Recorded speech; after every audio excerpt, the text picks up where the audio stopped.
welcome to Believe in Bills. Adam Benigni, Sal Maiorana, ahead of Bills Dolphins on Thursday night. Believe in Bills presented by FanDuel. The line in this game, FanDuel has Buffalo an 11.5-point favorite. A lot of reason to think it might be that, and then some. Sal, how you doing today? I am good. Looking forward to a Thursday night game because then we get a few days off on the back end. So yeah, 10 days? That's right? always a good. Yeah, it's like a little mini bye after this Thursday game. Yeah. So I gotta like that. You're back into the prime time window, which has its challenges. It does have challenges, but you know, we got it. This is the Bills. This is the Bills' reality. They're playing these night games, so we deal with it, and it's fine. Fans love them. You and I hate them, but what can I tell you? All right. So speaking of challenges, confirmed injuries. No Matt Milano, no Ed Oliver for this particular game. Oliver, not a surprise, and Milano with the pectoral. A lot still shrouded about that. But let's go ahead and start by gauging the impact of that. Yeah, look, I mean, not having those two players is certainly not ideal. They're two of your best defensive players. They survived pretty well last week. I mean, Milano only played the first half. Oliver didn't play at all, but that's a different kettle of fish. The Jets' offense is pretty anemic. And, you know, despite Miami being 0-2, Adam, you know, they have a much better, I would think, they have a more efficient and more explosive offense than the Jets do. I'm not saying that they're going to have a big night against the Bills, but they certainly have the potential. So I think the loss of Milano and Oliver could be felt a little bit more in this game. Is it enough to tip the scales? No, I don't think that's going to be the case. Yeah, and how about, once again, Taron Johnson, he's questionable. So he told I wasn't over there yesterday, but he told the reporters that he was fine. So they listed him as questionable, but I'm pretty sure he'll go. Yeah, which makes sense. I mean, that he would sit out against the Jets, knowing it was a short week and they'd have him back for. They knew they could win the New York game. They probably know they can win this one, but to get him back in on a short week, given that the nature of that quad injury, that seemed like a smart play there, right? Yeah, and you know, as I just said, this team can throw the ball. They've got some dynamic weapons in Waddle and Hill, and you know, A-Chain has actually been their most targeted receiver out of the backfield. That's a guy that, you know, Taron Johnson might be able to help on. So I think if you know, again, you never want to see a guy miss a game, but if you're going to miss a game, last week was the one to do it for Taron Johnson as a pass defender. But getting him back for this one, and then you've got some time afterward to get him, you know, hopefully he gets out of the game clean, and then you've got some time off here before the next game. So I think the Bills probably played this about as well as they could. So you don't know on Milano at this point, right? And Sean McDermott had indicated he could even possibly come back and practice before this game, but wouldn't rule out long-term either. I guess, you know, based on what McDermott said, they're still gauging the nature of that pectoral injury, which of course on the long end of it could be season ending. We don't know any of that, but what we do know is this adds to a long list in injury history with Matt Milano. Yeah, look, this was the concern we had coming into the season. He'd missed most of the last 2 years with various injuries. Last year was a pec, if you remember. He got hurt in training camp, but he missed the first, I think it was 12 games or whatever it was.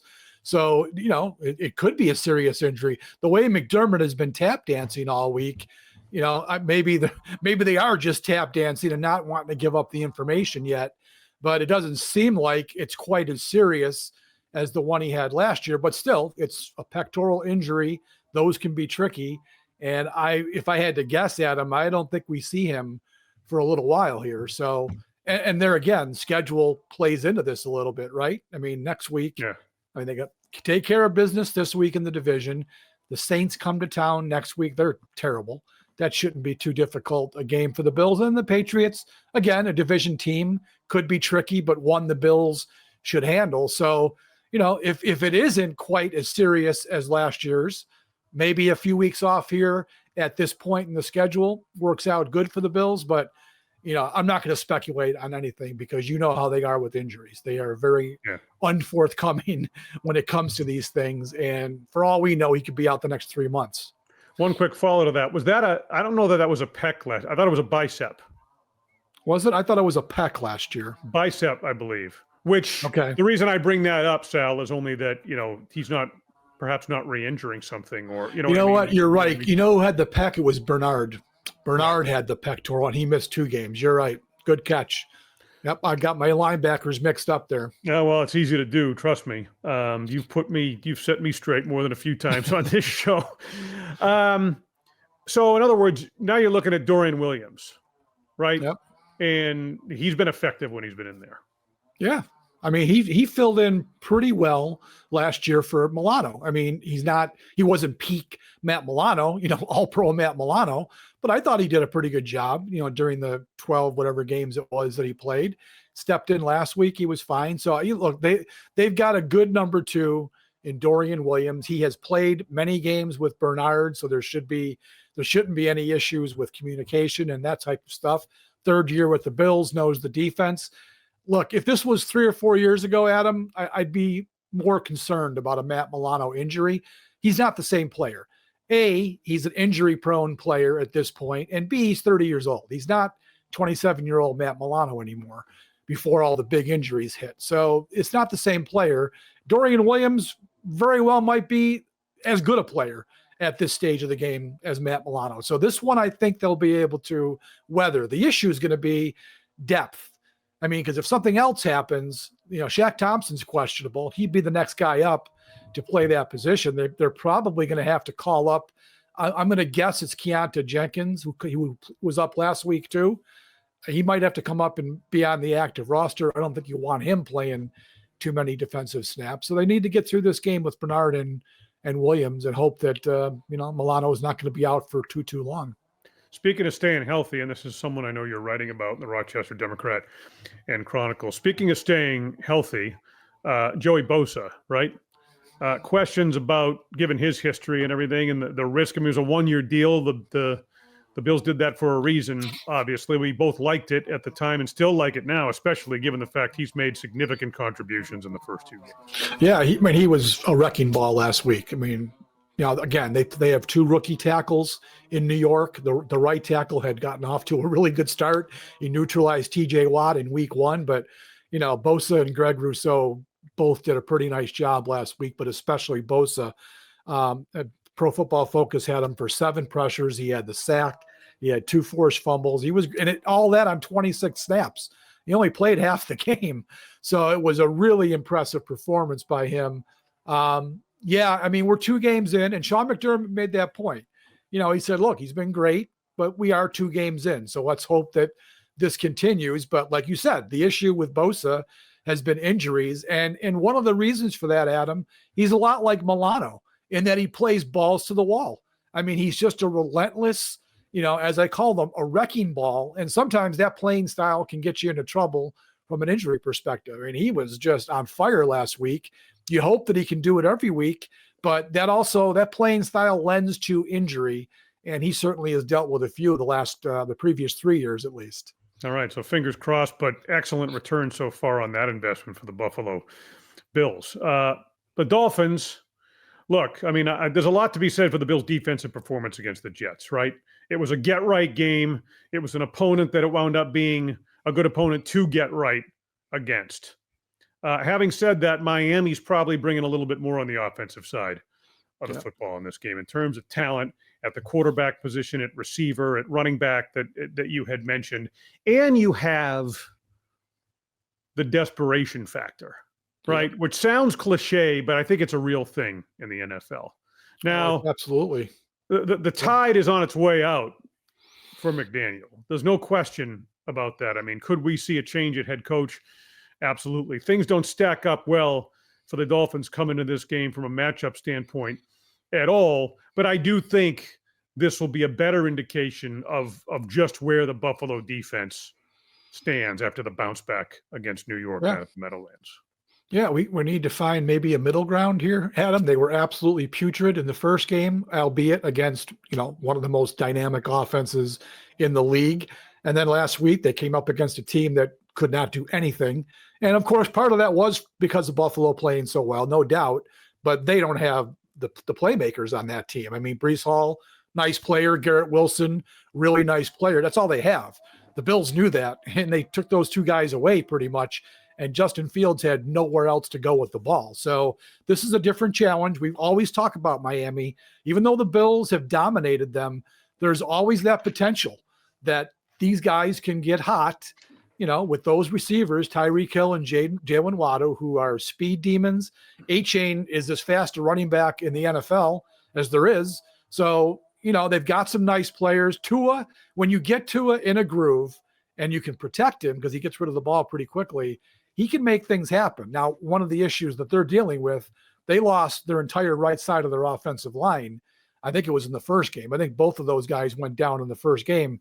So against the Patriots, they had to start, two backups at right guard and right tackle. Neither one of them fared very well. Tua got sacked 5 times in the game. He was pressured at a pretty good rate. So I think that's where the Bills need to take advantage. You've got to disrupt Tua because, like I said, he gets rid of the ball generally quick. It helps because his receivers are so damn fast. They can get to where they're supposed to be, and he can unload it. If he gets into a rhythm, they can be a tricky team to stop. So the Bills need to take advantage of an offensive line that I think is underwhelming right now. And that could be a key part of how the Bills defense deals with Miami's offense. Yeah, Tua, Buffalo's had success against him, but he's a system quarterback. That's what he is. That's where he's at his best. And that's what they'll try to execute, obviously, when they come in here on Thursday night. You mentioned domination. Bills have won 6 straight in the series, 9 straight at home, I think it is, 15 of 17 under Sean McDermott. And Allen's 13-2 against him. It's ugly for the Dolphins.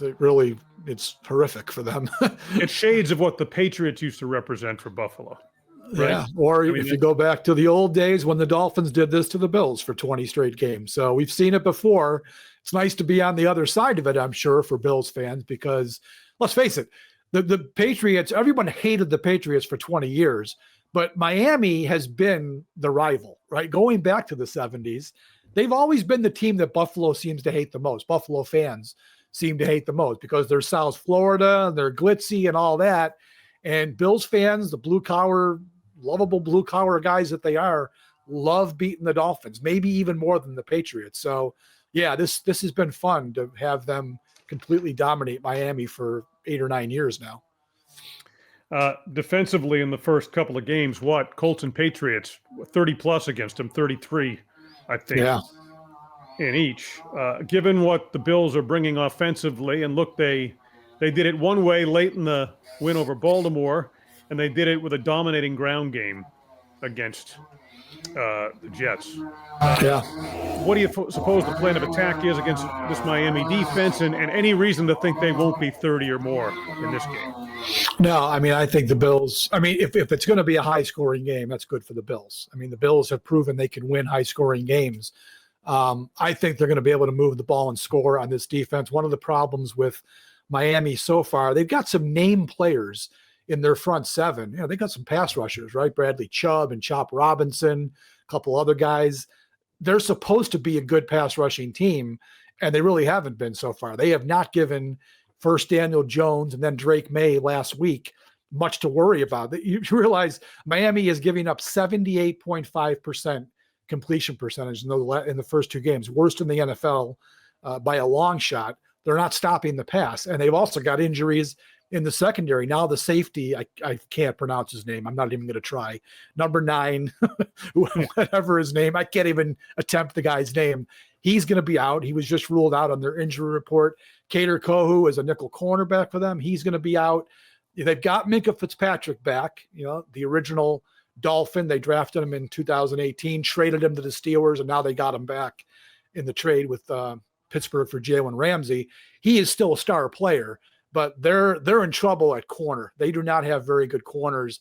I think the Bills, especially if the offensive line can keep this defensive line away from Allen, I think Josh could pick this team apart. So I definitely see the Bills getting into the 30s here. And, all that being said, Adam, they're still going to want to run the ball. And I think they'll be able to run the ball against Miami. So I think the Bills can pick whatever they want to do and probably have a pretty good night doing it. Yeah, Baltimore, elite run defense. And that was obviously an issue for Buffalo against them. But you look at what happened against the Jets, and that might be an extreme example. But I think what the first two games have shown about this Buffalo offense, I know there are questions about receiver. Can they separate all those things? And we'll have to let more games play out to get a true sense of that question. I think it's a legitimate point. But what they do have is that, balance, again, is a cliche. But I think the first two games are a really good illustration, I should say, of what this Bills offense is capable of, depending upon how teams try and defend them. Yeah, and the Bills have done. I think I counted it up. NFL Jesus has it. Brady so far in the first two games, and part of this is because they emptied the bench against the Jets. So I'm recognizing that he's used 69 different 11-man combinations already in the first two games. That's the most in the NFL, obviously, because they have so many different personnel packages that they run out. And one of them that's pretty interesting, Adam, they've gone 13 personnel, 3 tight ends. I counted up 12 snaps so far. And they've been in 2 tight ends a lot, but they've actually had all 3 tight ends on the field for 12 snaps in the first 2 games.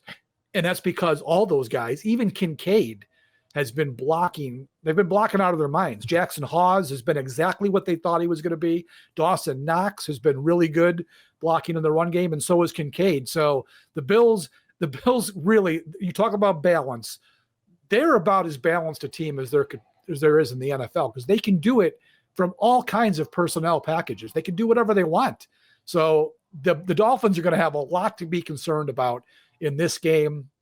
Also, another factor that you have to consider, don't forget, the Jets game afforded the Bills a half off, right? I mean, they had their starters out of the game in the fourth quarter, but I mean, even especially the defense, they only had to play 25, 26 snaps, the starters. So for a Thursday game, plus the fact that you're at home, that to me gives the Bills a nice advantage. Last week, the Patriots had to go to the wall to, before they lost that game, and they have to travel. So the Bills have got some clear advantages, even some of those intangible things that you can sometimes swing a game one way or the other. Yeah, traveling on a short week from Miami against a team that, I mean, the talent on the rosters, like you said, the Dolphins more talented than the Jets, certainly, but the Bills, really, I mean, they really should handle their business. One final question in this, as far as the matchup with these Miami receivers, obviously with Benford and White, how well equipped, and what's happening at safety and all of those things, how well equipped is Buffalo to handle them? Yeah, I mean, look, last week helped. I mean, I thought, again, you consider the opponent, but I thought Rapp and Bishop were much more in tune, much more connected with each other and with the rest of the defense. It'll be a different challenge. There's no doubt. This team can throw the ball. We really didn't see Trey White last week. I mean, he played okay, but he didn't get tested really. So we'll see. You send Waddle one way and Hill the other. Benford and White are both going to have those guys, at least when they're in man coverage. So Trey White is going to get thrown at this week. We'll see how he holds up. I mean, I'm not real super confident in him. I'm pretty confident in Benford. It's going to come down to, can the safeties, are they going to slide the right way for the help? Also, can they control A-Chain in the passing game? I mean, that's going to be Taron Johnson and the linebackers probably needing to make sure they're on point with him. So yeah, like I said, we said this right at the top. This will be a different challenge for the Buffalo defense. The good news is the Buffalo offense feels like it's kind of unstoppable, and they should be able to outscore the Dolphins no matter what happens to the Bills defense. Yeah, I suspect that's going to be the case. What did you have? 31-17 in the DNC? I had 31-17. Yeah. Yeah, I think it's going to be. I mean, it sounds about right. I mean, look, the one thing that could keep Miami in this thing are Buffalo mistakes, right? Thursday games, sometimes teams are going to be sloppy. The Bills had 2 walkthroughs. They had 1 full practice that was on Tuesday. They had a walkthrough today and 1 on Monday. So they haven't really been on the practice field too much. That could lend itself to mistakes, but the Bills have played pretty cleanly. I don't think they have a turnover, Adam, in the first 2 games, do they? I don't think they do. I know, so, they don't. Yeah, and so they've been very good with that. This goes back to last year. So, but that's the one thing that, you look at that could give Miami some hope. They get a couple lucky plays. Hey, the Dolphins had a punt return for a touchdown last week, so special teams. You never know. Stupid things like that could sway it, but I just think Buffalo's the better team, and I really can't find a path. As I said, with Miami having to come on the road in a short week, I just don't see a path outside of that desperation. Does that desperation drive them to new heights this week? That would be the one thing I'd be worried about. Yeah, good point, Sal, and you're right. No turnovers for the Buffalo Bills to this point in the season. So that's going to do it. Bills and Dolphins, Orchard Park, Thursday night football. For Sal Maiorana of the Rochester Democrat and Chronicle, I am Adam Benigni of WGRZ TV, Sports Talk Live Buffalo. Thanks for being with us here on Believe in Bills, presented by FanDuel.